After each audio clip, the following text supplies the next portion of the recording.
Hey guys, welcome to the instructional video for properties of functions. Describe the function below by listing its properties. So here we have our function, and here we have a list of all those properties. You're going to notice I took a second to write out x and y over here next to domain and range. Those are our two most important properties. Not that the other ones are unimportant, but these ones are really crucial for other functions later on. So we know that the domain is always referring to the possible x values of a function, and the range refers to the possible y values of a function. So the domain of this particular function, I'm going to find the lowest possible x and the highest possible x. The lowest possible x is right over here at -5, and the greatest possible x is right over here at 19.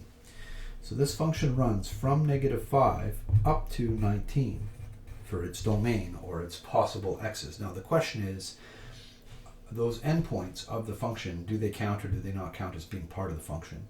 Well, when an endpoint is shaded, as you can see over here, when it's included, then we want to include that in our notation. And the way we do that, if you recall, is from a big brace that wants to hug or grab or include the -5. The -5 counts as part of the domain over here, because that point, -5, -2, is in the function.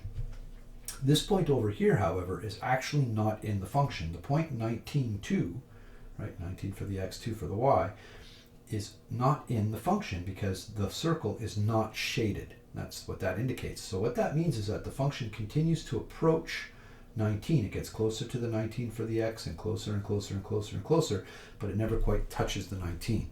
So to show that, we have that brace facing the other way, denying or shunning or excluding the 19. So from -5 inclusive to positive 19 exclusive.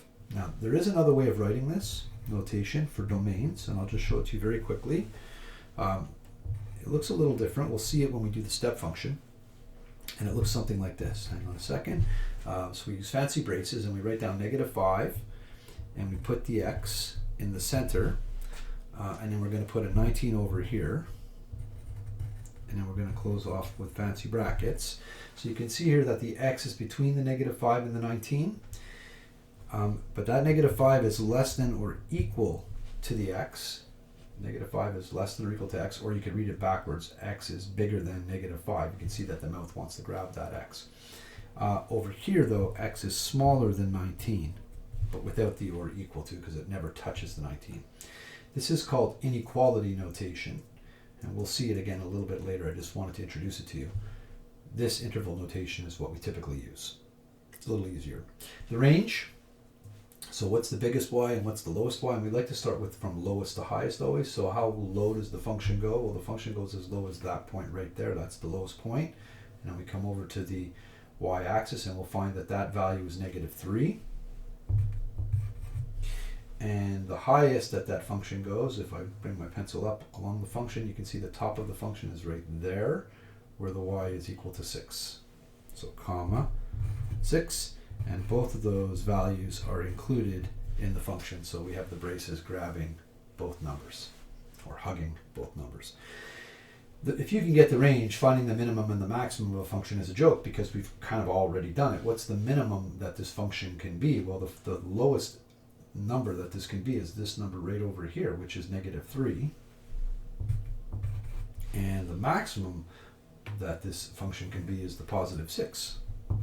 So those are easy peasy lemon squeezy. Now the initial is nothing but an initial value, and just like with the linear function y equals ax plus b, it has an initial value, and all that is where the function, or where the line segment or whatever, crosses the y axis, or the f of x axis. So this function crosses the y-axis right there, and its value at that point is 2.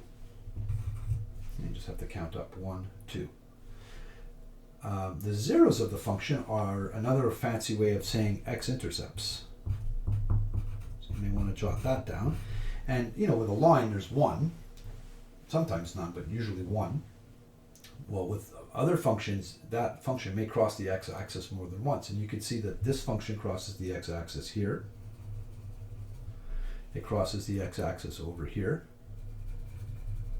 and it crosses the x-axis over here. So there are 3 zeros of this particular function 3 times it crosses, or 3 x-intercepts. So when you have more than one, use those fancy brackets. Don't want to use a regular bracket here because you can start confusing people and thinking it's an ordered pair. So that's why we have these little things. They're called braces. It's like a little bracket with a nose on it. You can draw it that way if you have art challenges. So the first time it crosses the x-axis is over here where the x is -3. The second time it crosses is when the x is 11. And the third time it crosses, or zeros, is the 17. So there are 3 zeros for this particular function. Next up, where's the x increasing? Sorry, where's f of x increasing? So remember, f of x is another way of saying y. So where are the y's getting bigger? And that's pretty easy to see. You can see that the y's are getting bigger when we go from this point to that point right up there, and they're getting bigger from that point to that point, and they're getting bigger from that point all the way up to, but not including that point right there. So there are 3 different times when we can see that f of x increasing, 3 intervals where f of x is increasing. So we have to name the 3 x intervals or the domain restrictions for where that's happening. This is probably the hardest in terms of like notation.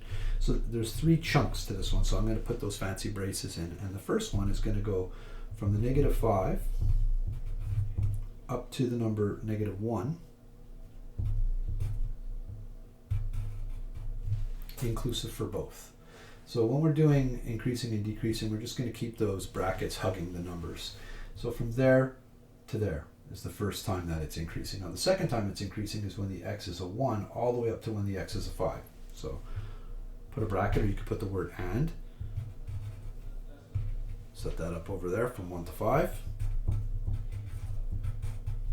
And then the last time is from 14 to 19. Now we'll be a little careful here, from 14 comma 19. But at the 19, we don't want to include it because that point is not in the function. There we go with our interval notation. You can see that that bracket is not hugging the 19.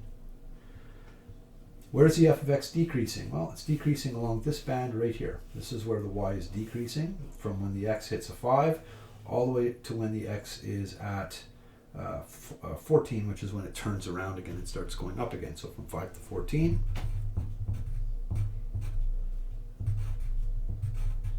Pretty straightforward.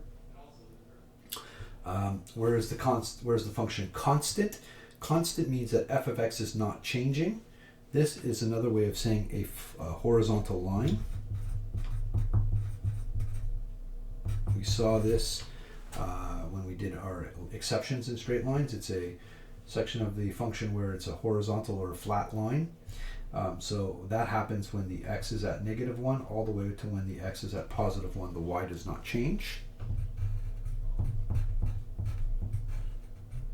And then it starts increasing again after that.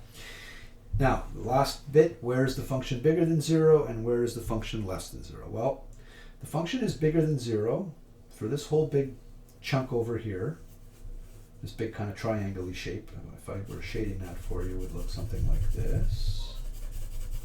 Right, these are all the y values, or f of x values bigger than 0. And don't forget this little piece over here.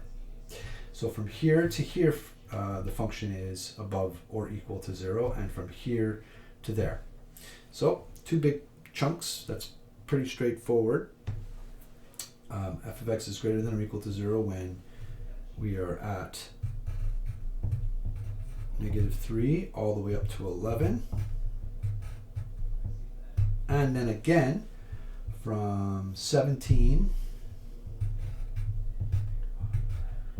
to 19, but I don't want to include that 19, right? The 19 is not in the function, so exclusive. And I'll just put my little fancy braces there because I have 2 sections, and we're done. Where is the function lower than or equal to 0? Well, from the 11 to the 17, and don't forget this little piece over here, from -5 to -3. So you always start with the low ones. Sorry. Forgot to put my brace there. We want to hug that -5 up to -3. I'm going to hug that negative 3. And then the next section is when the x is, what are we doing here? From 17 up to, sorry, I'm doing less than, from 11 up to 17. Lost my train of thought there, my apologies. From 11